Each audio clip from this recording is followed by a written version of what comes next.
Bum bum bum bum bum bum bum bum bum bum bum bum. The Peter Like Show.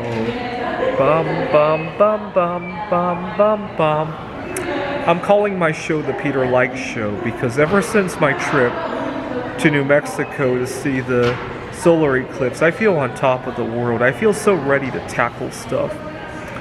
So, for example, I have a very unreasonable roommate right now, and lately I've been thinking of it as an opportunity to be the bigger person every time the unpleasant discussions come up, right?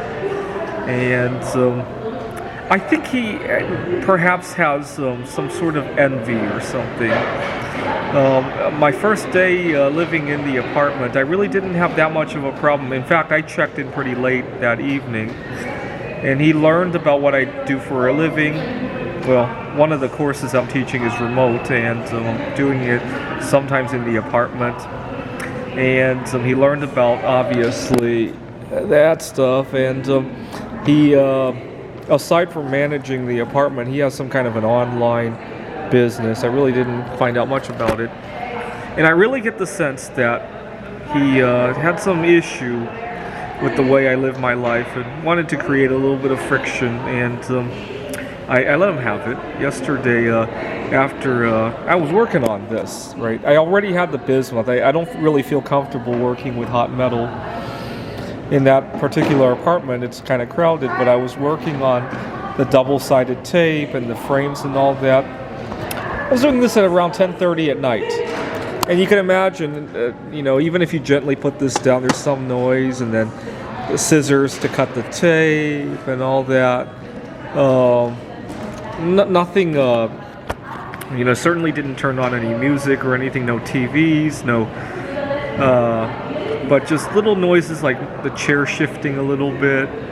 God forbid if I coughed or sneezed once or twice, right? Little things like that, right? And he said, he interrupted me and said, it's quiet time after 10. And, I just became the bigger person. I just said, okay, well, thanks for letting me know. He did it again, and I told him, I understand you're very sensitive, but thank you. And he went back, and now here's the problem. He's managing this apartment for a family member. He doesn't have a bedroom with a door that closes. The kitchen is here, and he has this curtain. And in fact, one time, when he opened the curtain, I discovered how big a disaster the inside was. He had empty water bottles, trash all over the place, and he's lying down on his sofa. I am thinking, one of these days, especially on a Saturday afternoon when he's far removed from the complaints of loud noises, I'm thinking of offering to, his name is Edison, maybe say, hey Edison, I noticed you're a little bit stressed. Could I help you maybe clean the room and take some of the garbage out and something like that? I noticed you've been a little bit stressed lately. And just be the bigger person. Take that garbage out. Now, unfortunately, I did offer that a couple weeks ago before he became so stressed out, and he was like, no, it's no big deal and all that.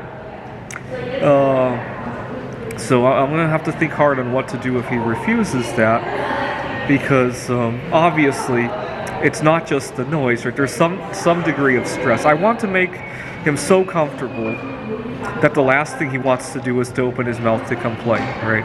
That's why, just be the bigger person in all of this, right? The other thing I have thought about is, if that fails, right, to just completely go silent on him. Hey, too noisy, and just silent on it. Maybe even put on my headphones or earplugs or whatever. Maybe even offer him a pair of earplugs. Put my earplugs on so I can't hear him complain, and when he complains anyway, to offer another pair to him, right? Maybe even do something like a silent treatment of some sort. It kind of reminds me of 2 years ago when I had a roommate who had a hard time returning the toilet paper to the bathroom when he borrowed it for some reason, or returning the silverware to the sinks and all that. And to just let him have it his own way. Buy him 1,000 forks, right? Anyway, but I feel so good dealing with it. In the past, right? 2 weeks ago, 3 weeks ago, when I was really burnt out, this would have been it, right? It's really nice that it's 80 degrees out there instead of 100. If things really turn south, I'm not terribly terrified about living out of my car for now. What I'm thinking is, see, it helps that I know a little background. Here in Arizona, I'm living in an Airbnb, right? I'm hoping to make it to day 30 of the stay before I really up the ante on him, because after 30 days he'll have a harder time getting rid of me from there, and it's not a big difference, but if I want to play silent or give him the earplugs, I'll feel a little bit more comfortable if I make it to 30 days there first, right? Between now and day 30, maybe just play fun with him and offer to clean his room and make it irresistibly impossible for him to complain, right? The last thing you want to do when you have a comfy place to sleep is to dream up about stuff to complain, right? All right, I feel so good. I need to recharge myself from time to time, right? Unfortunately, I often don't choose the best ways to recharge myself, and that's why this past year has been such a big burnout for me, right? This is the Peter Like Show.